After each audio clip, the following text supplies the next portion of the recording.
Hello and welcome. Have you ever stopped to think about what the world would be like without children? What would happen if suddenly no more children were born? How would you react to that? How would you react to that emotionally and psychologically and spiritually even? And how would that impact the world around us? How would our society react to that? So this idea is what's explored in the book The Children of Men by P.D. James, as well as the film Children of Men, directed by Alfonso Cuarón. This book and film were July's selection for the Book to Film Club, which was started by Adam over at Memento Mori. And so, if you didn't see the previous installment of this last month, what we're doing is month by month. Adam has made a selection of books that have been adapted into films, and so we are reading one book a month and watching the associated film, and then convening on the last Thursday of every month to chat about it. So, yeah, what I did last time is I chatted first a bit about the book, and then followed that with a brief chat about the film, and then sort of both, so I'll follow that format again. So P.D. James, first book I ever read of P.D. James. This was originally published in 1992 in the UK, from what I could tell, and 1993 here in the US. I read a 2006 paperback edition from First Vintage Books edition, paperback. So that's what I read. Full disclosure here, I came into this with pretty low expectations. And the reason for that is because I saw the film back when it was first released back in 2006, and I did not love the film then. And so I had kind of low expectations for this, but wow, my view of it has really changed after reading the book and then also viewing the film a second time. So yeah, to jump into this, so where we are, this is set in England in the near future. This could be considered, I think, for us today, a alternative history near future dystopia, because the main pivotal event, which was the last birth among humans, occurs in 1995 in this book. The reason for this is not ever really fully explained, and I think that's sort of a central theme of the book, which I'll discuss more here in a bit. All we know is that the sperm of men no longer were able to conceive children, and then even the sperm that was stored in sperm banks was no longer viable, and we don't really know why. I think what this is this ongoing theme in this book, I think, is irrationality, that we can't figure everything out, and sometimes the decisions we make also aren't rational decisions, but nevertheless they benefit us. So, this is a near future dystopia. Now, without children, in the book version, it's been about 25 years, if I remember correctly, since the last child was born. This last generation is called the Omega generation. And so they are young adults now. And so as each passing year, the population declines. So there has been some chaos, we know. In England now, it's being ruled by an autocrat called the Warden. We get the idea that a lot of locations around the world are actually faring much, much worse than England, even though England does have this autocracy, because without children, of course, the labor force, it keeps declining. And so really desperate refugees enter England and then are ruthlessly exploited, for their labor. And then when they get to, I think it's 60, when they get a certain age, they're deported again. So yeah, pretty ruthless. Also, the way criminals are treated is very ruthless. The Isle of Man has been turned into a penal colony that has no government or no sort of controls over it. So it's sort of a survival of the fittest there. So horrific conditions, we learn. Also, elderly, when elderly get to be a certain age, if they're a burden on society, they can no longer care for themselves.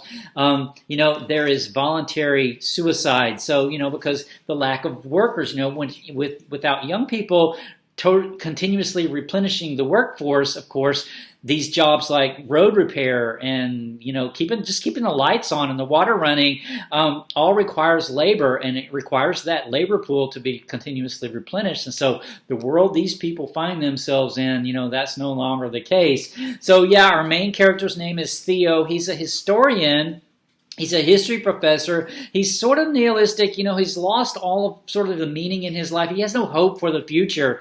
He's had a lot of things happen to him personally that has sort of, I guess, disconnected his sort of spiritual connection to meaning in his life. But then just the general, I guess, condition of childless humanity also sort of eliminates hope in the future because science so far has been at a loss to fix this problem. So speaking of that, there's a quote at the very beginning of this book that I just thought I would read that really explains this sort of sets this tone of science as a religion, I think, and science, not being able to explain things, and also this sort of recurring theme of irrationality that I think runs throughout the book. So I'll just read this quote real quick. "We have given names to the viruses and germs, which even today take possession of us, much to our chagrin, since it seems a personal affront that they should still assail us, like old enemies who keep up the skirmish and bring down the occasional victim when their victory is assured. Western science has been our God. In the variety of its power, it has preserved, comforted, healed, warmed, fed, and entertained us, and we have felt free to criticize and occasionally reject it, as men have always rejected their gods. But in the knowledge that, despite our apostasy, this deity, our creature and our slave, would still provide for us the anesthetic for the pain, the spare heart, the new lung, the antibiotic, the moving wheels, and the moving pictures." So yeah, But here in this book, we find the fact that science is not, gonna provide hasn't provided our answer. So yeah, I wanted to have a little disclosure about spoilers. So the thing about the book and the film is that there's a pivotal sort of plot point in the book that occurs halfway through the book. The first half of the book is called Omega, and the second half of the book is called Alpha. And so this pivotal event happens really late in the book. It happens in the second half of the book, whereas in the film, it's disclosed almost right away. So I'm going to talk about this event. I'm not going to give away any other spoilers that I think will diminish the reading of the book, but I do want to go ahead and talk about this event. So if you don't want to know what this event is, then go ahead and stop the video now. Okay? All right. Stop. All right, so what happens in the second half of the book, and then right away in the film, is actually a woman then gets pregnant. So this is not explained by science, though. So this recurring theme of the irrational, like not explained, is sort of just something that happens either through fate or through God or whatever. So this ends up happening in the second half of the book here. Our main character, Theo, is drawn into a network of I guess, not really well, I guess you could say terrorists, people resistance fighters. They're trying to change the conditions of society because some of them are really just in it for their own gain, but then some of the key ones are actually, they want to have they want to approach life nobly. And so if humanity is going to expire, they want to do so on a moral, high, noble front. And so one of these main characters, her name is Julianne. She is the woman who gets pregnant in the book. Not in the movie version, not in the film version. But yeah, so there's not a lot of rational reasons why Theo would get involved with this group. His cousin is the warden, so this group recruits him to try to intervene with his cousin, the warden, to try to improve conditions in society. But ultimately, he does get drawn into their resistance in a much more deeper level. So. But he doesn't act rationally. This isn't really particularly rational. And then Julianne, the woman who becomes pregnant in the book version, she makes some irrational decisions because she's trying to fight evil. It's a moral fight for her. And so, she makes some irrational decisions that ultimately cost some people their lives. But, it's because it's based on this irrationality. And this is something that's a theme that just winds its way through the whole book. So The film version, then, directed by Alfonso Cuarón, like I mentioned, starring Clive Owen as Theo. Julianne Moore plays Julian, but in the film version, Julian is not the woman who becomes pregnant. And then Michael Caine plays a character called Jasper. Jasper was a relatively minor character in the book, but plays a bigger part in the film. The film is actually quite different from the book. So if you saw last month's installment, which was Night of the Hunter, in that book and film were very closely, the film was very closely adapted to the book. The film here, Children of Men, is not that closely adapted. The characters are quite different in a lot of cases, and it's much more urgent. So I got a real sense here of urgency. It seems to be the theme of the day in this film, where the disintegration of society and the disintegration of government is much more advanced and occurring much more rapidly. Whereas in the book, it's quite slow. It's a year in, year out thing. It's a gradual decline as the population declines and as therefore humanity itself declines. So here, though, everything is very urgent and very critical, and it just seems like everything's collapsing around these people here. Theo is the main character in this in the film as well, whereas in the book version, I believe he was really motivated by sort of an irrational pull to this group to really, I think, find meaning for his life. And in the film version, he actually starts out really mercenary. He starts out doing this actually for money, but ultimately it's trying to tell a similar story, and that is, I think, the reaction of a world without children, and how and then faced with the miraculous. So the miraculous in a world of rationality.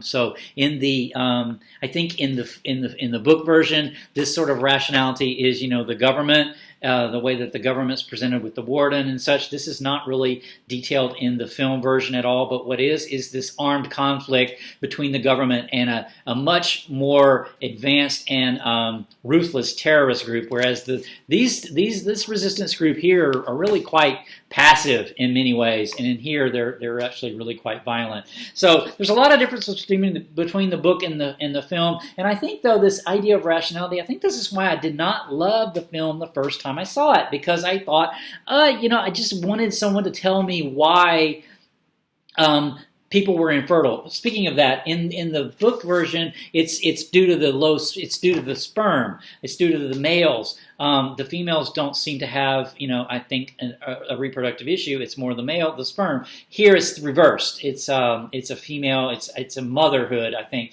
the mothers are the ones. The females are the ones who can't get pregnant. At least that's kind of what I took away from it. But anyway. This sort of idea of it wasn't explained. So I think when I saw it back when it came out and originally in 2006, I was like thinking, I wanted it to be explained. So I think I had that Western view. I wanted science to tell me what happened, but we don't know what happened. We don't always know what happened. This is just something that happened to humanity, and then we have to figure out how we're going to react to it. So I wanted to close the chat, though, before I run out of time, with this last quote from the book itself, which is a continuation on of this religion theme that really pervades the book and actually gives us the book's title. So this character in the book is getting ready to read a psalm, from the Bible. This is at the very end of the book. So I'll just read the quote. At first, his voice sounded strange to his own ears, but by the time he got to the psalm, the words had taken over, and he spoke quietly, with confidence, seeming to know them by heart. Lord, thou hast been our refuge from one generation to another.